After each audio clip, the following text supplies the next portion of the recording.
atomic magnetic moment, we apply the principles of quantum theory.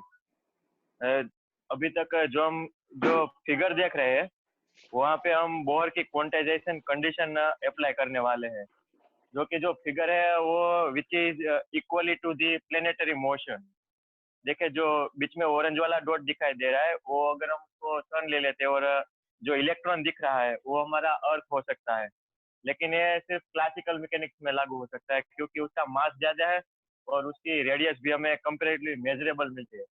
जबकि हम particles और atom की बात करते हैं तो उनकी रेडियस और पार्टिकल की साइज है वो नियर टू एंगस्ट्रॉम में हो जाती है। सो वहाँ पर हम क्लासिकल मैकेनिक्स अप्लाई नहीं कर सकते। इसलिए जो हम आज थियरी में पढ़ने जा रहे हैं मैग्नेटिक मोमेंट, वो हम क्वांटम थियरी के बेस पढ़ने जा रहे हैं। यानी कि जो फिगर में दिख रहा है, जो ऑरेंज वाला डॉट है वो एटम का न्यूक्लियस दिख रहा है, जबकि ग्रीन वाला डॉट है वो इलेक्ट्रॉन दिखा रहा है जो कि न्यूक्लियस के आसपास आर रेडियस में ऑर्बिट कर रहा है। तो अगर हम एम्पियर्स का लॉ लागू करते हैं यहाँ पे, तो जो इलेक्ट्रॉन की डायरेक्शन है, जो लाल वाला एरो दिखा रहे हैं ब्लू सर्कल पे, वो इलेक्ट्रॉन की डायरेक्शन यानी कि करंट फ्लो की डायरेक्शन उसके ऑपोजिट में होगी। और जो मैग्नेटिक फील्ड क्रिएट करता है तो वो हमारे जो थंब रूल है इसके हिसाब से जो ब्लू एरो दिख रहा है उसमें मैग्नेटिक फील्ड मिलेगा, और उस थंब रूल के हिसाब से ऊपर वाला जो पोल है वो नॉर्थ पोल क्रिएट होगा और नीचे वाला पोल साउथ पोल क्रिएट होगा। अब यहाँ से हम एटॉमिक मैग्नेटिक मोमेंट डिराइव करने की शुरुआत करते हैं। तो पहले बेसिक इलेक्ट्रॉनिक्स से शुरू करते हैं। तो बेसिक इलेक्ट्रॉनिक्स के मुताबिक हम करंट फ्लो आई कैसे मेजर कर सकते हैं, तो हमारे पास फॉर्मूला है कि Q is equal to I into time T. तो यहाँ पे हमारे पास जो एटम है वो सिर्फ एक ही इलेक्ट्रॉन वाला है, इसलिए हमारे equal to I into T. तो यहाँ पे एक ही इलेक्ट्रॉन है इसलिए Q is equal to e and time T is equal to 2πr upon v. 2πr है वो ऑर्बिटिंग इलेक्ट्रॉन की जो पेरीमीटर है वो है, और v है वो वेलोसिटी है इलेक्ट्रॉन की। तो हम चार्ज Q और टाइम t की वैल्यू Q में पुट करते हैं तो हमें करंट मिल जाता है I is equal to e v upon 2πr। तो यहाँ से हम मैग्नेटिक डाइपोल मोमेंट डिफाइन कर सकते हैं। जैसे कि कल राकेश ने बताया था कि मैग्नेटिक डाइपोल मोमेंट का formula mu is equal to I cross A. तो यहाँ पे हम एंगुलर मोमेंटम के लिए ले रहे हैं इसलिए म्यू एल डिफाइन करते हैं। तो mu L is equal to I cross A. तो हमारे ऊपर जो हमने स्लाइड में दिखा रहा है तो हमारे पास आई की वैल्यू है e v upon 2πr into area है। तो एरिया हो गया पाई आर स्क्वायर, इसलिए pi into twice time r. तो एक एक आर कैंसिल हो गया, पाई पाई कैंसिल हो गया, इसलिए हमारे पास जो आप बच रहा है वो है ई वी आर अपॉन 2। पर हम जानते हैं कि angular momentum L is equal to हम एम वी आर से डिफाइन कर सकते हैं। तो उसमें वी आर को बनाते हैं तो एल अपॉन एम हो जाएगा। तो वी आर की वैल्यू पुट कर दे तो हमारे पास angular momentum mu L is equal to E L upon 2m मिल जाता है। ठीक है सर, यहाँ पे हमारे पहला पेज खत्म होता है। कोई सवाल है इसमें?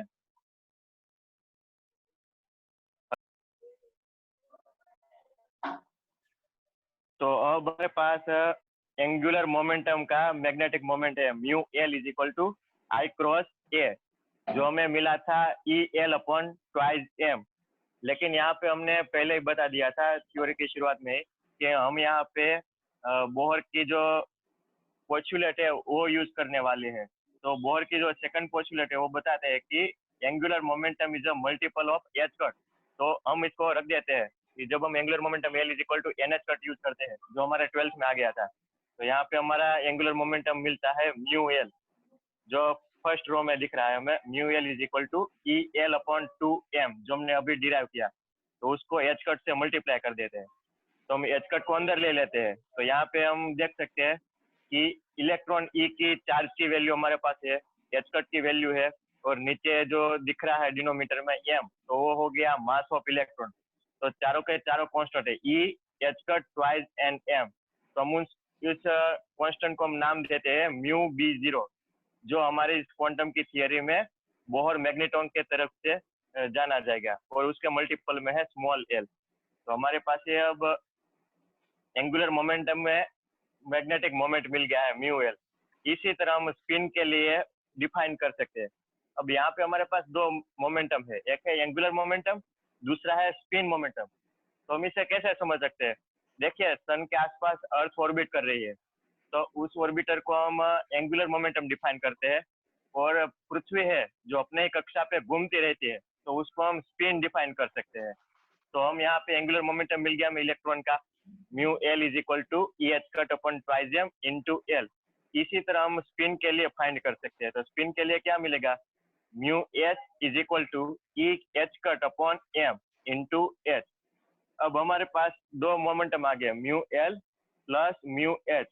तो total angular momentum quantum number mu is equal to mu L plus mu H. तो दोनों की वैल्यू हम रख देते हैं, म्यू एल की वैल्यू और म्यू एच की वैल्यू। तो म्यू एल की value E H cut upon twice m into L plus e H cut upon M into h. Ready? अब यहाँ से हम क्या कॉमन निकाल सकते हैं? तो हम यहाँ पे कॉमन निकाल रहे हैं e H cut upon twice m. तो काउंस में ब्रैकेट में क्या मिल जाएगा हमें? L plus two h. अब हम यहाँ से आगे बढ़ते हैं, तो हमारे जो क्वांटम मैकेनिक्स में जो डेफिनेशन है, जो angular momentum, total angular momentum, तो कपलिंग के थ्रू मिलता है। तो कपलिंग दो टाइप की होती है, जे कपलिंग और एल प्लस एस कपलिंग। तो यहाँ पे जो हमें मैग्नेटिक फील्ड अप्लाई किया है या फिर जो जनरेट हो रहा है, वो मैग्नेटिक फील्ड बहुत ही वीक है। इसी वजह से हम यहाँ पे जो कपलिंग यूज करने वाले हैं वो एल प्लस एच कपलिंग होगी। तो L plus H is equal to J. लेकिन हमें जो ब्रैकेट में मिला है, जो हमें वैल्यू मिली है, वो हमारे पास क्या है?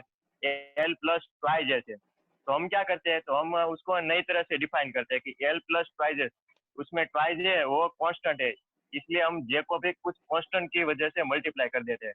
तो जो हम नई वैल्यू होगी L plus twice H is equal to ji into J. यहाँ पे जो स्मॉल जी है वो रियलिटी में एक कांस्टेंट है, जो कि क्वांटम मैकेनिक्स में लैंडेस फैक्टर तरीके पहचाना जाता है। अब हमारे पास कुछ नया डेफिनेशन है, L plus twice H is equal to small G into J. लेकिन प्रॉब्लम क्या है इस थियरी में कि हमें स्मॉल जी की वैल्यू पता नहीं है।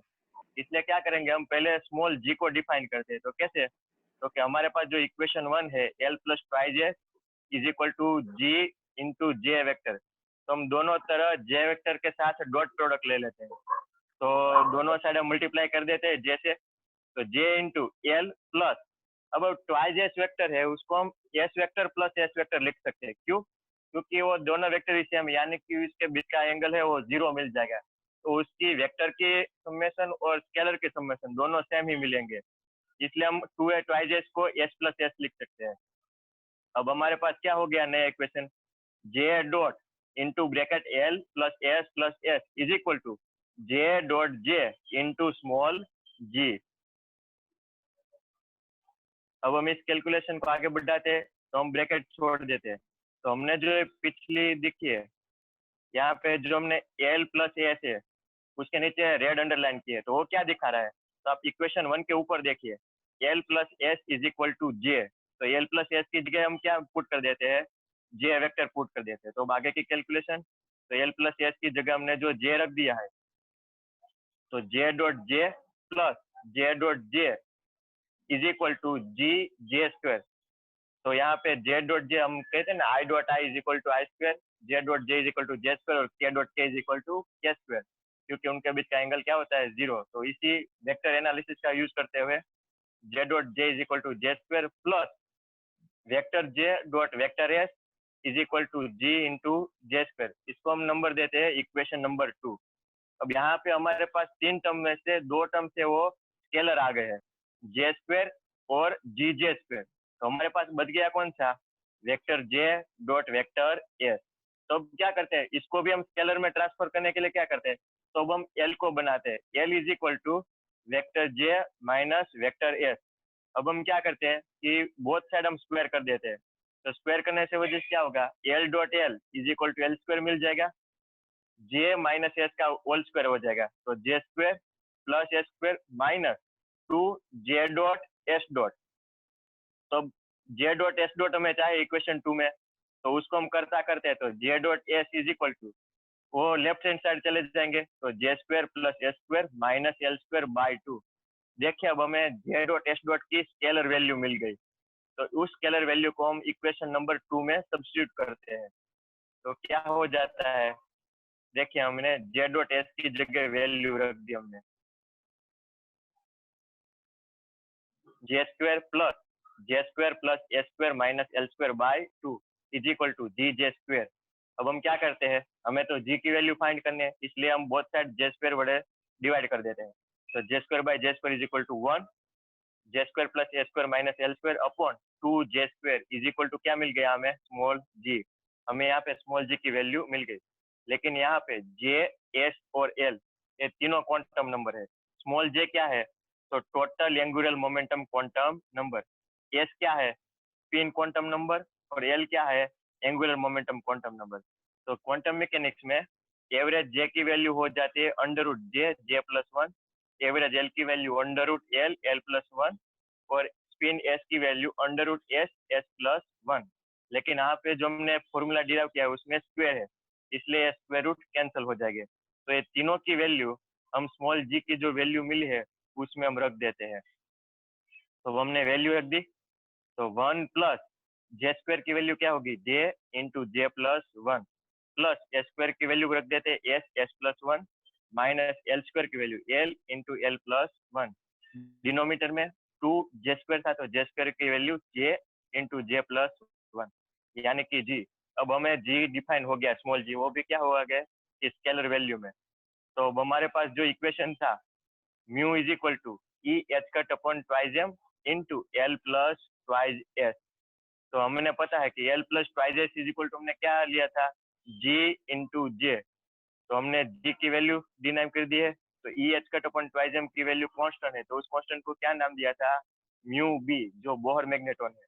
और एल प्लस ट्वाइज एस तो उसकी क्या वैल्यू होगी हमारे पास, जी जे। तो हमने यहाँ पे जी भी हमें पता है, जे है वो total angular momentum quantum number है, और म्यू भी है वो कांस्टेंट है। तो हम यहाँ से total angular momentum magnetic moment derive कर सकते हैं।